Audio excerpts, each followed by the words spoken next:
is good, YouTube? Quinn Wade Basketball Analysis coming to you with a quick video. I wanted to let you guys know I got some new merchandise available, not just t-shirt anymore. I got different type of t-shirt, different type of shirts and logos that you can purchase on my spread shirt, and also hoodies now.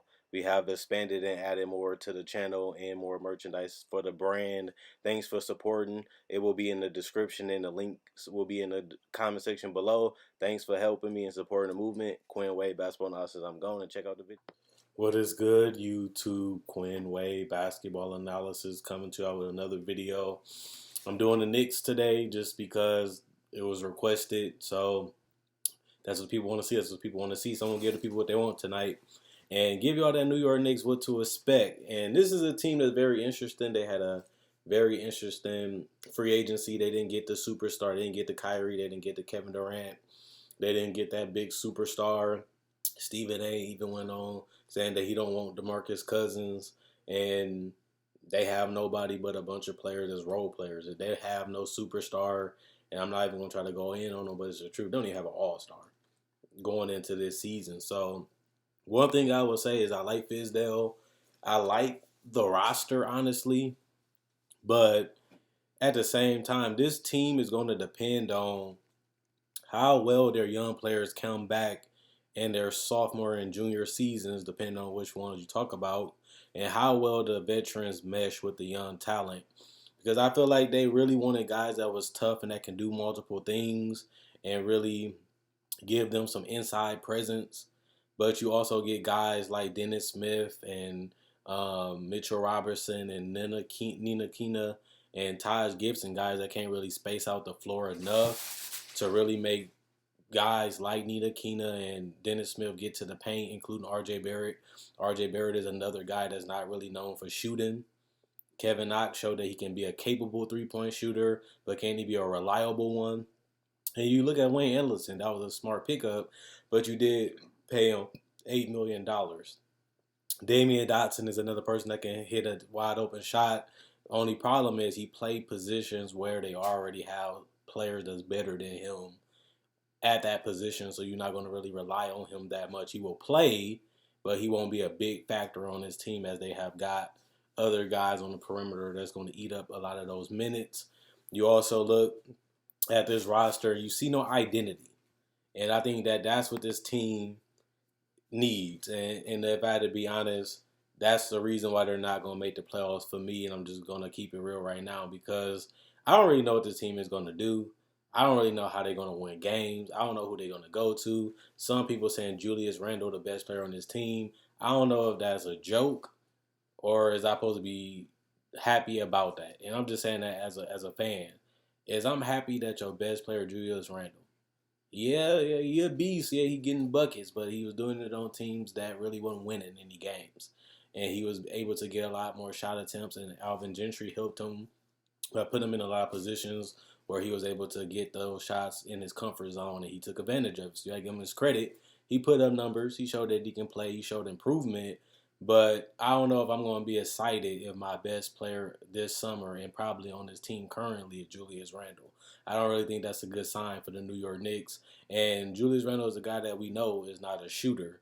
And same with R.J. Barrett, you draft him, he can score, he can play, he can go out there and get buckets. He's going to have some games where he catch fire because his confidence is there, his swagger is there. It just, the skills isn't there on the NBA level. He can do it in college. He can do it in high school, but it's a whole lot different when you're going against people that's exactly your size, more athletic, and you're going against NBA coaches that's preparing, and then you got the scouts making sure they can weaken you, and he got to learn how they're going to guard him, how they're going to play him, what he can do and what he can't do, how to adapt. He's going to go through struggles and growing pains because he's going to have to adapt and be able to have counters, which he's not going to have available until he sees what happens. And that's on Fizdale to really keep this team head above water.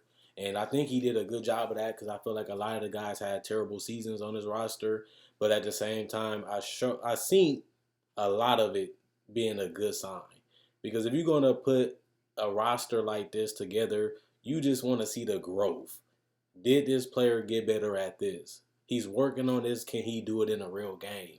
And I feel like that's one thing that I got from the Knicks and I see now. The only problem I had with a lot of their summer pickups was they're cutting into that a little bit. And I think they want to prioritize winning a little bit more. But one thing I was saying in the beginning of the video, a lot of these players need that time. So they can be able to play on the court, so they can get the scars and the bruises of learning how to play and win together while also developing and being able to become the players that they want to become. Because a lot of these players are projects. We knew when Kevin Knox came into the draft, he wasn't going to be nowhere near an NBA. He had a body, he didn't have the consistent stroke. He wasn't a great 3-point shooter. We knew that Mitchell Robinson had years to go. So I think that he wanted to put this team together so they got the veterans and they got other players that they can rely on. Because I feel like the Knicks struggled a lot because a lot of these guys couldn't do it consistently.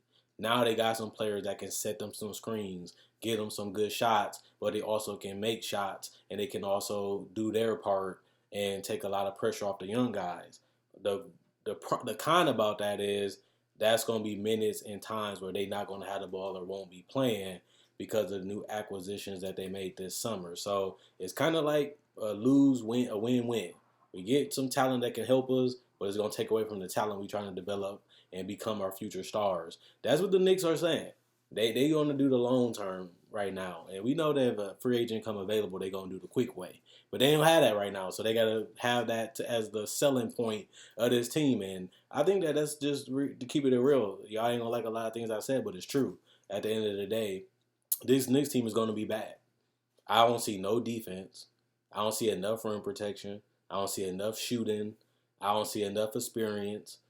Even the guys that they got haven't really won big, so I don't really see them helping them become a championship team anytime soon. One thing they did do is do those short-term contracts, so they get to experiment with a lot of these players and utilize them to really help the other guys out. Because I feel like they got stagnant, they got stuck, and they didn't really have the identity last year. And I think that it's still going to be the problem this year. It's just that they got more reliable players than they had last year, and it really hurt it after they did the Dallas trade to get rid of Porzingis.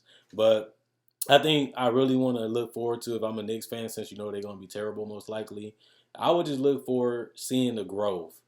Did Kevin Knox improve from last year to this year, and can he really become more of a efficient and better, smarter player? Because he had the whole offseason because they didn't make the playoffs. So he had a lot of time to put in a lot of work. And he already had some experience, just like the rest of these guys, of how a team is going to cover them, how they're going to guard them, and what they need to be able to do in those situations to put points on the board. And it's hard. It's hard learning how to play basketball. It's hard getting good at basketball. But at the same time, they have a lot of time together, because if they don't get a franchise player, this team is going to be bad for a while. But that could be good too, because these players are going to continue to play and develop and hopefully can become something special in the years to come. So if I'm a fan, like the Knicks fans that's asked me the question, asked me to do this video, I'm just looking for how good has Knox gotten? How much better is Mitchell? Can RJ Barrett what he can and what he can't do and what he needs to work on? See if he's gonna hit that wall. See if he can get past the wall. Seeing if he keeps his head up high. Is he gonna complain? Is he gonna be angry? It's just about building that chemistry with a young team and seeing how they can gel together, seeing how they ride with each other, and seeing if they really want to be great. Because we don't see teams like Phoenix. Oh, they got this guy. That got this guy. He can be this. He can be that. He can be this. He can be that. We've seen the Orlando for the last couple of years. They done drafted and got this guy. Everybody was happy. Everybody wanted to see what happened next, and it took them years to get back to the playoffs. And the Suns haven't even been close to making it in the last couple of years. And they drafted higher than the Knicks the last couple of drafts. So at least I would say is the Knicks got an All-Star in Porzingis. They went backwards by having no All-Star or Superstar on this team. But they got a lot of guys that I like. I love me some Alonzo Trier. He's a smart, calm, cool killer. The guy get 30 and you won't even know. He'll get out in transition. He'll hit a couple threes. He'll get a couple moments when you get the ball and he'll put the ball in the basket. Next thing you know, you have 20, 21, 25, and he'll be on the bench by the end of the game. So I will say I like a lot of their pickups when it comes just to how they are. But I also like Dennis Smith is a guy that has shown a lot of swagger and confidence. He just needs a team that's going to really buy into him and let him play his game, but also be stern on him so he can grow and develop and become the point guard that a lot of people think that he can be, which is a franchise caliber point guard. You still have him. You still have Trier, a guy that's 23 years old that can really do everything the modern day shooting guards can do. It just he don't get the touches and the minutes to really show it consistently. But when he does get the minutes and when he does get called upon, he has been one of the bright spots on his roster. You also look at Nina Kina. He has shown improvement. He just haven't been able to put it all together. But this is another season where you can see if he can do it. You look at Alfred Payton. This is a guy that has become more aggressive and has been a decent playmaker and a decent guy that you can run your offense to. And he's a team friendly, team first guy. You look at Marcus Moore. This is a guy that can get the ball. He can get you a bucket and he can play multiple positions. Look at Knox. He showed improvement as the season continued to go, and he showed that he can be a decent three-point shooter. And if he get more stronger, and if he get a better touch, and he learns how to control his shot selection a little bit and trust his teammate just a little bit more, he can be a perfect second or third option. He can even be a superstar in this league. The only problem is I see that years from now if it does happen, but I do see the confidence and I do see his hunger to want to be better and want to improve. The only problem is a long road to do it, and just got to be able to not give up on him and trade on him. I mean, turn against him because he is only 1 year in the NBA and he is only 20 years old. So you got to be patient with this guy in Dennis Smith. Um, and then you look at the veterans, like I said, and you even have guys like Barrett where we just don't know what he's going to be at this point. But he does look pretty good, too. Even in Summer League, he started off bad and struggled. People was tripping. As always, they want everybody to be great right away. But he also showed that he calmed down, trusted his game, continued to play his game, and it worked out for him as Summer League continued. And he got better teammates. The teammates he played in Summer League, he got better ones now. So his job is going to be a lot easier. I think the best part about having these veterans on this team is, like I said before, they're going to take a lot of attention and a lot of pressure off these guys offensively and getting them better shots. And even though they don't have the shooting and the floor spacing on paper right now, but RJ Barrett is a guy that's tough. He's got a never quit attitude, and he has the mentality that you want in a superstar. It's just about putting it together, staying locked in, staying focused, continuing to work, continuing to study, and never settling. And he has that mentality. It's just about staying the course. And now he's just gonna have to learn his teammates, build the chemistry and mesh, and just continue to keep his head up after every game, continue to fight, continue to improve, and just know this is just one season.